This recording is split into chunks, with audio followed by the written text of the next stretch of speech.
Welcome to the Marley Bird YouTube channel, brought to you by Red Heart Yarns.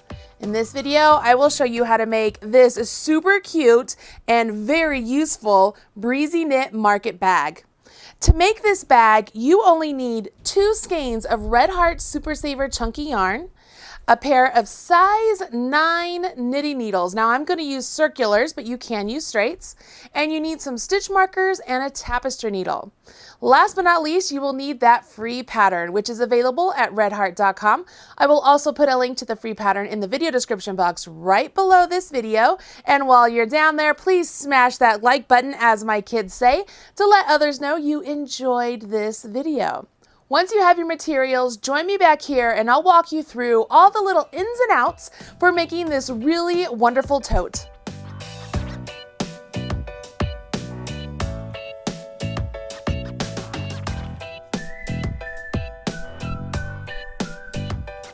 Before we jump in with the first part of the instructions, let's take a closer look at this tote. As we take a look down here, we can see that this tote is made up of some really simple garter stitch ridges and a really nice lace stitch pattern in between those. Nancy Thomas designed this tote to be super simple. So there is a front and a back, which you will make separately, flat back and forth. And then you will seam it up along the side and the bottom edge. Once you finish those 2 pieces, you make some simple straps and you will sew those straps to the inside of the bag just like so. Very easy. So in this video, I will show you how to work the actual stitch pattern used for the body of the bag.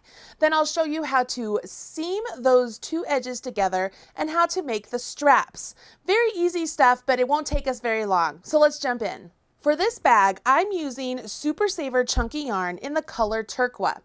We want to cast on a total of 52 stitches for one side of this bag. We'll start off with a slip knot, and I am going to use the long tail cast on, so I'm making sure I have a nice long tail. So I'll put my tail in the palm of my hand, take my working yarn, wrap it around my forefinger and middle finger. When I come back up, I cross over. Turn my hand over, go underneath the front loop, grab the back loop, and off. I now have a slip knot that I can place directly onto my needle. This slip knot, when I'm working for knitting, counts as a stitch. So now I'll go ahead and work the long tail cast on to get 52 stitches. If you want detailed instructions for how to do the long tail cast on, I have a video for that right here on the Marley Bird YouTube channel. You can check out that little I button I put right there or in the video description box below. Once you have your stitches cast on in your preferred method, we want to work in garter stitch to get 3 ridges on the right side. We're just working simple knit stitches and we want to get a total of 3 garter stitch ridges, okay? I feel like you know how to do these knit stitches, so I'm going to go ahead and move on if that works for you. And let's see, with the magic of TV, what the next part looks like. And through the magic of TV, I want to show you what I have here. I have went ahead, I did my cast on edge, and I have worked my 3 ridges of garter stitch. So that's my 6 total rows. I've also gone ahead and I've worked 1 full repeat right here. So I've worked rows 1 through 12. And what you will notice is that rows 1 through 8 are actually the lace portion. And then rows 9 through 12 is garter stitch. Row 1 has us begin with 1 knit stitch, and then you are going to place a marker. I made these wonderful markers and I did a video for it right here, so you could make your own if you choose to, but you simply will place a marker on your right hand needle. Now we will jump into the stitch pattern. The stitch pattern is knit 1, yarn over your right hand needle, and then knit 2 together. Now that I did that fast, let's do it a little bit slower this time. You will knit 1 stitch, just like you normally do. Then we need to yarn over our right hand needle. So we bring our yarn forward and bring it back over top of our right hand needle.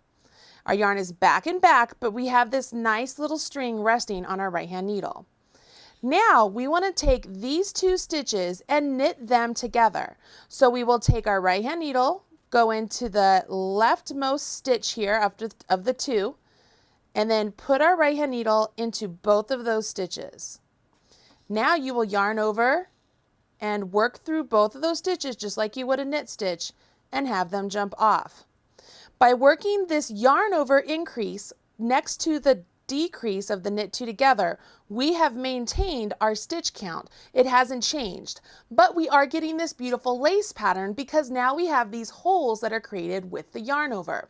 As long as you make sure you couple the yarn over with the decrease, you will not get off count. So it's very important that you keep track of your rows when you're working the yarn over with your decrease. Now you'll notice in the pattern that there is a star next to that knit one there, and that indicates that that is the point that you will repeat your pattern. Meaning after I get done with this knit two together, it says repeat from star. So I go back to the star, which means I knit one, I yarn over, and I knit two together. And I will do this all the way down the row to the last 3 stitches. I'm to my last 3 stitches, so I will go ahead and knit 2.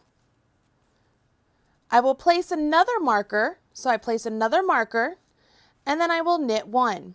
And that completes my row 1. To move on to row 2, simply turn your work. Make sure your markers are on the side that you have facing you, okay? It'll make things easier for you as you go along.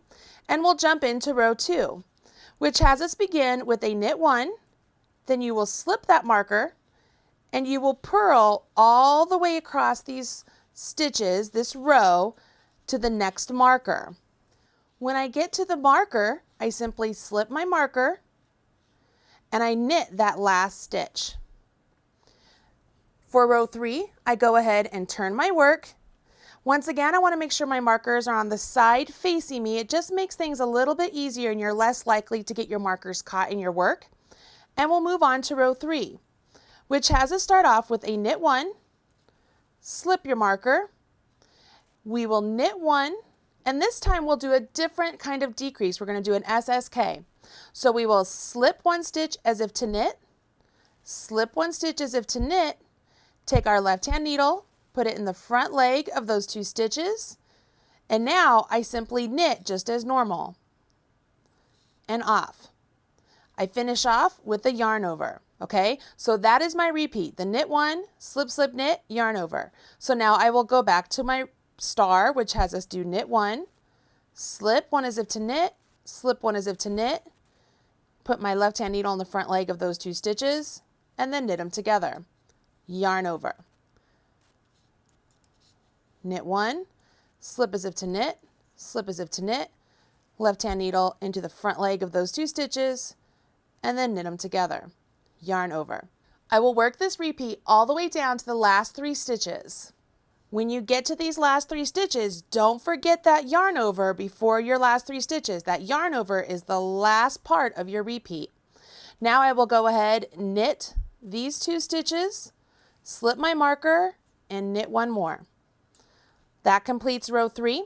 Row 4 is a repeat of row 2, so I'm simply going to turn my work, make sure my markers are on the same side facing me, knit my first stitch, slip my marker, and then purl to my marker, and then slip my marker and knit the last stitch. Rows 5 through 8 are just a repeat of 1 through 4. Pretty simple, so let's go ahead and get that done. Once you have finished rows 1 through 12, you will now notice that you have this really great lace stitch pattern and then 2 ridges of garter stitch. You now carry on in the pattern, repeating those 12 rows for a total of 6 times. Then you repeat rows 1 through 8 one more time, and you'll finish off with the 6 rows of knitting, which will give us our 3 garter stitch edges for the end of this side of the bag. So right now, as we're looking at this, you can see what 2 repeats looks like. This is the bottom of the bag, what I did, the 3 ridges. This is a row 1 through 8, and then these 2 ridges here are rows 9 through 12. And then this is what we just did together. We did rows 1 through 8, and then 9 through 12. So this would count as 2 of my repeats, and I would have 4 more to complete. Once I do those 4 more to complete, I would work another row 1 through 8, and then I would finish off with 6 rows of knitting, or it would look like 3 garter stitch ridges. Let me show you what that looks like, because I have a little sample done right here. So right here, this is actually the start. Right down here, this is my garter stitch beginning. Here are my 8 rows of the lace pattern. Here's rows 9 through 12. 8 rows of the lace pattern. And then here is my final 3 border of the pattern. Obviously, I'm making a smaller sample than you are for the actual bag because I wanted to be able to work through enough stitches here on video without taking your entire day, right? You now know how to read the pattern, how to do the garter stitch, do the lace stitch pattern, how many repeats you need to do, and how to finish off this side of the bag. Go ahead and complete both sides of the bag. They're done identical, so you have to make each one identical. Once you've done that, join me back here. I'll show you how to do the seaming and how to work the straps.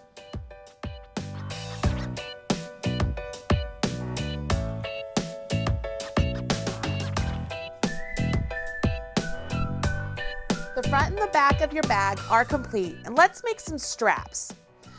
Now, here are the front and the back of my bag, so let's go ahead and grab the same yarn we used for the bag and cast on a total of 64 stitches. We will start off with a slip knot just like before, and then use your preferred method of cast on. I'm going to use the long tail cast on once again. If you want your straps to be longer or shorter, you will simply cast on more or fewer stitches. Totally up to you. Of course, I'm making a smaller sample for this particular video, so I'm going to do fewer stitches to show you how this little strap works up. It's pretty ingenious. Once you've cast on your 64 stitches, go ahead and we are simply going to knit 2 rows. So we will just knit across all of those stitches for 2 rows. And those 64 stitches represent the length of your strap. So it is not done widthwise, it's done lengthwise. Once you're done knitting those 2 rows, you will then turn your work and you will purl 3 rows. So I turn my work and I will begin purling. And I will do this for 3 rows.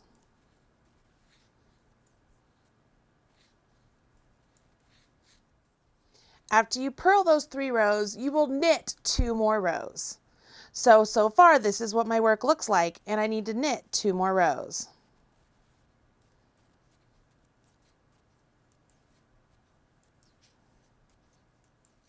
Once you have finished knitting those 2 rows and you're back to the right side of your fabric, you will notice that you have some garter stitch ridge, stockinette, ridge, stockinette, and ridge. Now it's time to bind off all of those stitches. To bind off, you simply knit the first 2 stitches, have that first stitch you knit jump up and over the second, and then you knit 1 more, and then repeat the process, just like you did for the body of the bag. When you're done with the bind off, make sure that you leave yourself a nice long tail before you snip it, because you can use this tail to actually seam the straps of the bag.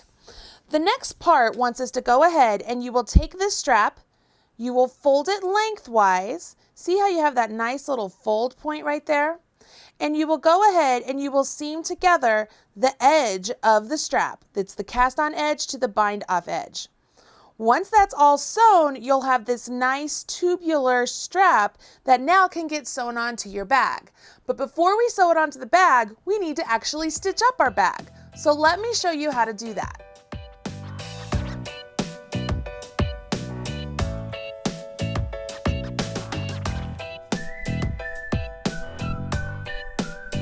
By this point, you have the front and the back of the bag complete and the 2 straps. Remember, you have to make 2 straps.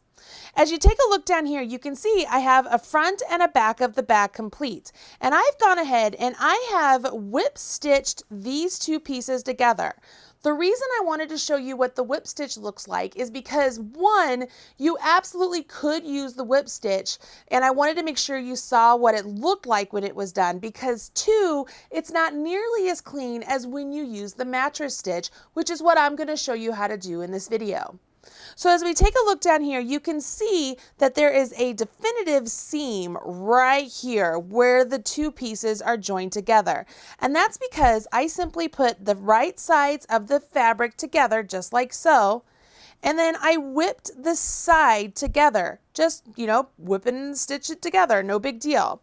And can you finish it that way? Absolutely. If you have no problem with the fact that there's a definitive seam, then whip stitch it together. Don't overthink it, just do it. But if you don't want this definitive seam, I'm going to show you how to do the mattress stitch, okay? So for the mattress stitch, we actually want the wrong sides together. So we want to make sure that the wrong sides of our fabric are together. And I'm going to use a different colored yarn for this demonstration so you can see how this works.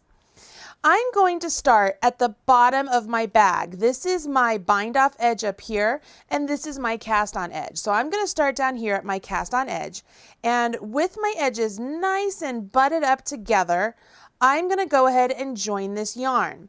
So for me, I like to join the yarn through one side, leave myself a nice little tail, and then go to the opposite side,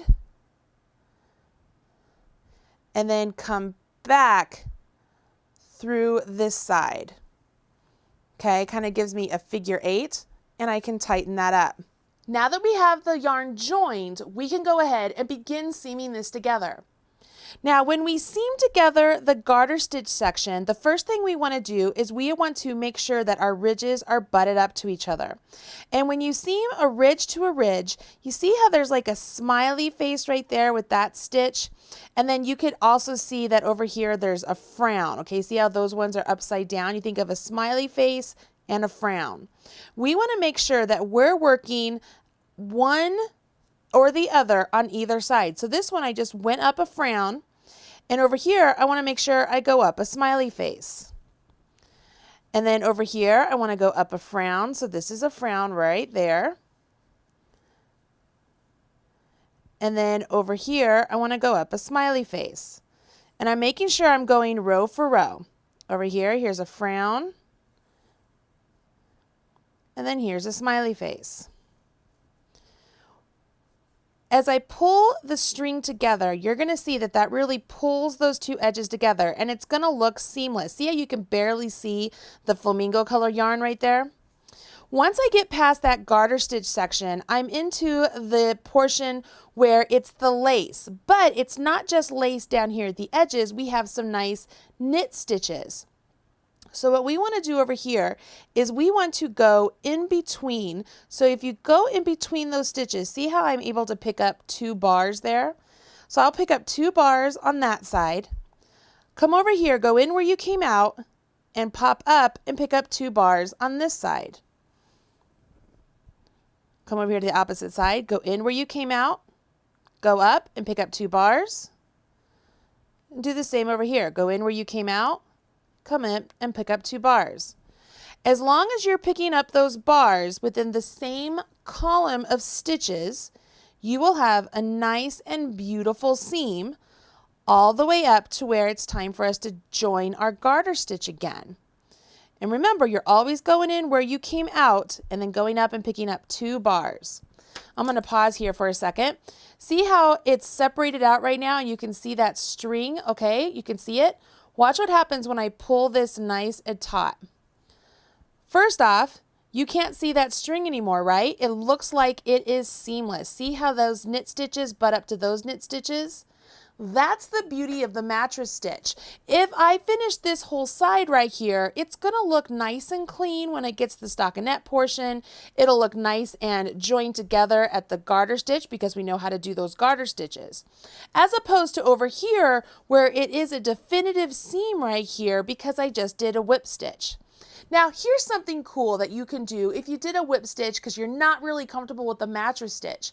Maybe you go ahead and you get a different color yarn and you use a running stitch, using like embroidery running stitch or a slip stitch if you're comfortable with crochet, right along the top part of this ridge and give it a really nice column down the side of the bag. That's something really cool you can do and make it super unique.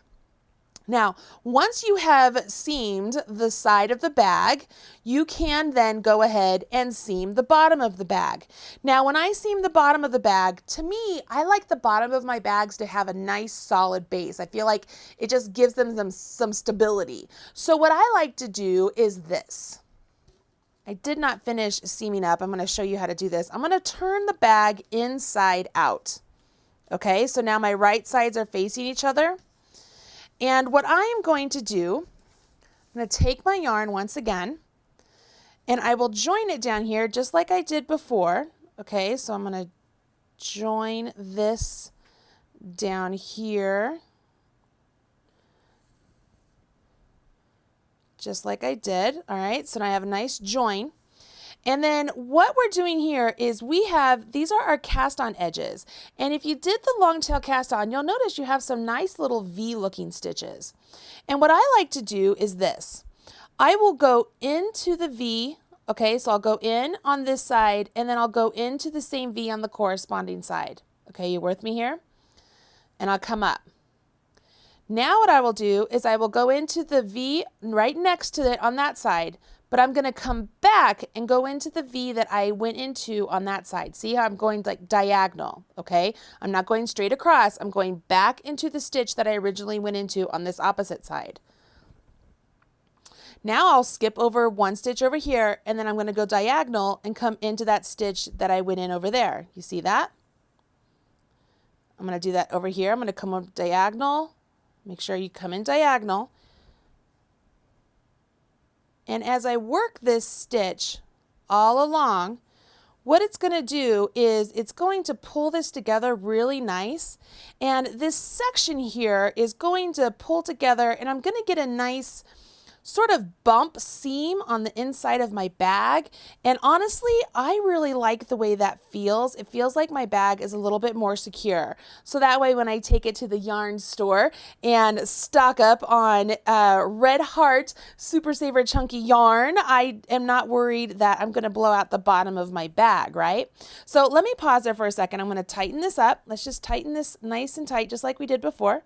See how that tightens that up? And let's take a peek what it looks like. So on this side, I have a nice little bump. And on the opposite side, see how it looks like I have this nice kind of garter stitch right there. It looks like the garter stitch flows into each other. It's a really nice, beautiful way to seam this together. Now, if you are a little bit more advanced and you want to try something a little bit different with this bag, what you could have done is picked up the amount of stitches that you needed to cast on for either the front or the back. No, let me rephrase that. What you could have done is finish the front, and then instead of recasting on the total number of stitches, you could have just picked up stitches along the cast on edge of the completed front and worked the back. So that way it would already be joined at the bottom. So that's one way you could change up this pattern a little bit and have a little bit less seaming all the way along, right?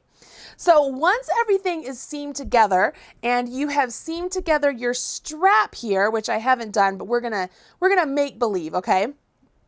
Let's turn this right side out. And it's kind of funny because everything is sort of seamed together here, right? So we turn this right side out, ignore all the strings. And if this strap were complete, it would be just like so. And you have a decision to make. You either want to have this nice ridge that's the center fold point, either towards the inside. Okay, so if I were to put the strap here and then put the other edge over here on this side, so have it on the inside, or switch it around and have it on the outside. And all you will do here is you will take the string at the edge of your strap here, and you can use it to actually sew onto your actual bag and have that nice and secure. And then of course use this one. You can either go to the opposite side and have straps going along that way, or you could have the straps go this way. You know what I mean? This way. Totally your choice. It's really simple. I'm sure you know how to seam straps on at this point. You can just whip them on. You can either make the actual needle itself and yarn go to the total opposite side and have a design feature, or just keep it all on the inside of the bag and not have the strap show at all, just as Nancy did in the sample bag. All right, so here is the actual sample bag, and let's take a peek right here. You can see Nancy used the mattress stitch along her edges, and so they're nice and clean. They look really nice and joined. And then when it comes to the straps, she actually joined them one to the front and one to the back. So this is one strap, and she joined it one to the front and one to the back. And she did not have it come all the way through, so the stitches do not pop all the way through.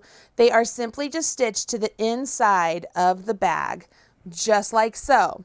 She also made it so that way the folding point that I was mentioning before is towards the inside of the bag on both straps, okay? But you can change that up if you want. You could switch it to the outside. You could make it so that your straps go from the same side of the bag. It's totally up to you. You have a chance to really customize your bag. But hopefully you will run out, get yourself some Super Saver chunky yarn in any color you want. Like shoot, you could even make this like multicolor. Make each section repeat a different color. That would be one way to make this a really unique bag. And make this really super cute breezy knit market bag that you can use on your next trip to the yarn store, or I mean supermarket, wink wink. I'm Marley Bird, proud spokesperson for Red Heart Yarns, and I hope you will come back here and check out more videos teaching you how to become a better knitter and crocheter. Thanks everybody, bye.